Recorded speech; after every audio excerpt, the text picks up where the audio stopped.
O soul, persistent one, be sober and shake off your drunkenness, which is the work of ignorance. If you persist and live in the body, you dwell in rusticity. When you entered into a bodily birth, you were begotten. Come into being inside the bridal chamber. Be illuminated in mind. My son, do not swim in any water, and do not allow yourself to be defiled by strange kinds of knowledge. Certainly you know that the schemes of the adversary are not few, and that the tricks which he has are varied. Especially has the noetic man been robbed of the intelligence of the snake. For it is fitting for you to be in agreement with the intelligence of these two, with the intelligence of the snake and with the innocence of the dove, lest he the adversary come into you in the guise of a flatterer, as a true friend, saying, I advise good things for you. But you did not recognize the deceitfulness of this one when you received him as a true friend. For he casts into your heart evil thoughts as good ones, and hypocrisy in the guise of true wisdom, avidity in the guise of conservative frugality, love of glory in the guise of that which is beautiful, boastfulness and pride in the guise of great austerity, and godlessness as great godliness. For he who says, I have many gods, is godless. And he casts spurious knowledge into your heart in the guise of mysterious words. Who will be able to comprehend his thoughts and devices, which are varied, since he has a great mind for those who wish to accept him as king? My son, how will you be able to comprehend the schemes of this one, or his soul-killing counsel? For his devices, and the schemes of his wickedness, are many. And think about his entrances, that is, how he will enter your soul, and in what garment he will enter you.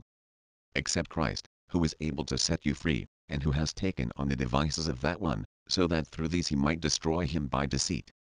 For this is the king whom you have, who is forever invincible, against whom no one will be able to fight nor say a word.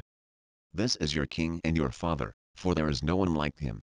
The divine teacher is with you always. He is a helper, and he meets you because of the good which is in you. Do not put maliciousness in your judgment, for every malicious man harms his heart. For only a foolish man is wont to his destruction, but a wise man knows his way. And a foolish man does not guard against speaking a mystery. A wise man, however, does not blurt out every word, but he will be discriminating toward those who hear. Do not mention everything in the presence of those whom you do not know. Have a great number of friends, but not counselors. First, examine your counselor, for do not honor anyone who flatters. Their word, to be sure, is sweet as honey, but their heart is full of hellebore. For whenever they think that they have become a reliable friend, then they will deceitfully turn against you, and they will cast you down into the mire. Do not trust anyone as a friend, for this whole world has come into being deceitfully, and every man is troubled in vain. All things of the world are not profitable, but they happen in vain. There is no one, not even a brother, who is trustworthy, since each one is seeking his own advantage. My son, do not have anyone as a friend, but if you do acquire one, do not entrust yourself to him. Entrust yourself to God alone as Father and as friend. For everyone proceeds deceitfully, while the whole earth is full of suffering and pain, things in which there is no profit. If you wish to pass your life in quiet, do not keep company with anyone. And if you do keep company with them, be as if you do not. Be pleasing to God, and you will not need anyone. Live with Christ and he will save you. For he is the true light and the sun of life. For just as the sun which is visible and makes light for the eyes of the flesh, so Christ illuminates every mind in the heart. For if a wicked man who is in the body has an evil death, how much more so does he who has his mind blind? For every blind man goes along in such a way that he is seen just as one who does not have his mind sane. He does not delight in acquiring the light of Christ, which is reason. For everything which is visible is a copy of that which is hidden. For as a fire which burns in a place without being confined to it, so it is with the sun which is in the sky, all of whose rays extend to places on the earth. Similarly, Christ has a single being, and he gives light to every place. This is also the way in which he speaks of our mind, as if it were a lamp which burns and lights up the place. Being in a part of the soul, it gives light to all the parts. Furthermore, I shall speak of what is more exalted than this. The mind, with respect to actual being, is in a place, which means it is in the body. But with respect to thought, the mind is not in a place. For how can it be in a place, when it contemplates every place? But we are able to mention what is more exalted than this. For do not think in your heart that God exists in a place. If you localize the Lord of all in a place, then it is fitting for you to say that the place is more exalted than he who dwells in it. For that which contains is more exalted than that which is contained. For there is no place which is called incorporeal. For it is not right for us to say that God is corporeal. For the consequence would be that we must attribute both increase and decrease to the corporeal, but also that he God who is subject to these will not remain imperishable. Now, it is not difficult to know the Creator of all creatures, but it is impossible to comprehend the likeness of this one. For it is difficult not only for men to comprehend God, but it is also difficult for every divine being, both the angels and the archangels. It is necessary to know God as he is. You cannot know God through anyone except Christ, who has the image of the Father, for this image reveals the true likeness in correspondence to that which is revealed. A king is not usually known apart from an image. Consider these things about God: he is in every place. On the other hand, he is in no place. With respect to power, to be sure, he is in every place. But with respect to divinity, he is in no place. So then, it is possible to know God a little. With respect to his power, he fills every place, but in the exaltation of his divinity, nothing contains him. Everything is in God, but God is not in anything. Now what is it to know God? God is all which is in the truth. But it is as impossible to look at Christ as at the sun. God sees everyone.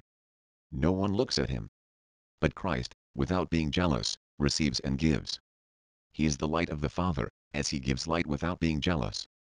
In this manner he gives light to every place. And all is Christ, he who has inherited all from the existent one. For Christ is the idea of incorruptibility, and he is the light which is shining undefiled. For the sun shines on every impure place, and yet it is not defiled. So it is with Christ: even if he is in the deficiency, yet he is without deficiency. And even if he has been begotten, he is still unbegotten. So it is with Christ: if, on the one hand, he is comprehensible, on the other, he is incomprehensible with respect to his actual being. Christ is all. He who does not possess all is unable to know Christ. My son, do not dare to say a word about this one, and do not confine the God of all to mental images. For he who condemns may not be condemned by the one who condemns. Indeed, it is good to ask and to know who God is. Reason and mind are male names. Indeed, let him who wishes to know about this one, quietly and reverently ask. For there is no small danger in speaking about these things, since you know that you will be judged on the basis of everything that you say. And understand by this that he who is in darkness will not be able to see anything unless he receives the light and recovers his sight by means of it. Examine yourself to see whether you wholly have the light, so that, if you ask about these things, you may understand how you will escape. For many are seeking in darkness, and they grope about, wishing to understand, since there is no light for them. My son, do not allow your mind to stare downward, but rather, let it look by means of the light at things above. For the light will always come from above. Even if the mind is upon the earth, let it seek to pursue the things above. Enlighten your mind with the light of heaven, so that you may turn to the light of heaven. Do not tire of knocking on the door of reason, and do not cease walking in the way of Christ. Walk in it so that you may receive rest from your labors. If you walk in another way, there will be no profit in it. For also those who walk in the broad way will go down at their end to the perdition of the mire. For the underworld is open wide for the soul, and the place of perdition is broad. Accept Christ, the narrow way. For he is oppressed and bears affliction for your sin. O soul, persistent one, in what ignorance you exist! For who is your guide into the darkness? How many likenesses did Christ take on because of you? Although he was God, he was found among men as a man. He descended to the underworld. He released the children of death.